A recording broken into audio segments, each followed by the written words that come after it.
Andalusia in southern Spain is well cited, for it is the bridge between Europe and Africa, and its coastline joins the Mediterranean Sea to the Atlantic Ocean. For many centuries, it has been among the poorest regions of Europe. Farm labourers there are still among the worst paid in the continent. Barren lands and snow-capped mountains alternate with fertile fields watered by the Guadalquivir River, which rolls down the wide valley it wore away from rock through prehistoric millennia and pours itself into the main. A few miles upstream of the fine city of Seville is the undistinguished little settlement of Santi Ponce. Here, way below tarmac, apartment buildings and roadside cafes, below the feet of its more than 7,000 inhabitants, lie hidden from view the unexcavated remains of Roman Italica. The population then was about the same as that of today, and the Aelii were among the leading families of this provincial backwater. This was little Hadrian's patria, his place of origin. On an eminence overlooking Santi Ponce, the splendid ruins of New Italica, added on to the original town by the adult Hadrian much later in his life, bake in the sun. Wide avenues, lined with the footings of vanished, shady colonnades, crisscross a vast, scrubby field, once an opulent and busy urban centre, but now populated only by a few dusty, undecided butterflies.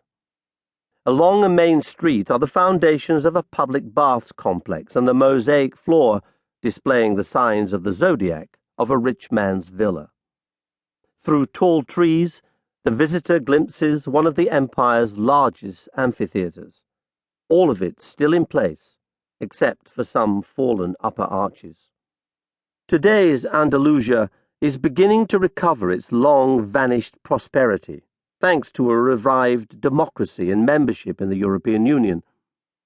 From a viewing platform over which a nude statue of the Emperor Trajan presides, new, snaking motorways look as if they are tying a knot around the ancient monuments. And nearby, yet another Italica, this time Nueva, is rising from the ground.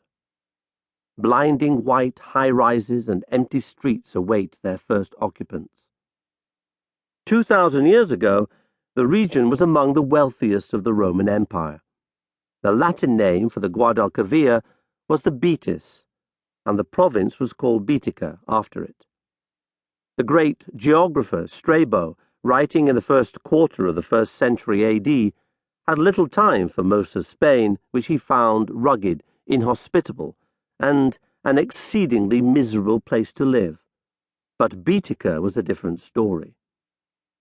Strabo wrote, Turdetania, another name for Baetica after its aboriginal inhabitants, is marvellously blessed by nature, and while it produces all things, and in large quantities, these blessings are doubled by the facilities for exporting goods, including large quantities of grain and wine, and also olive oil, not only in large quantities, but also of the best quality.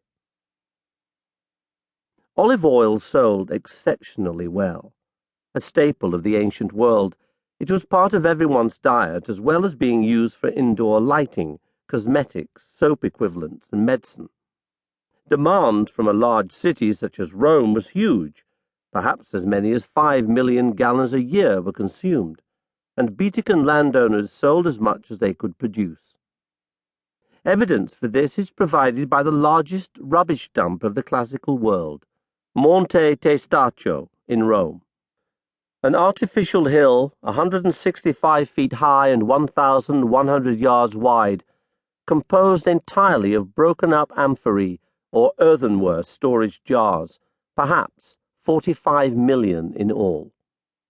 They were often stamped with their contents and exporters' names.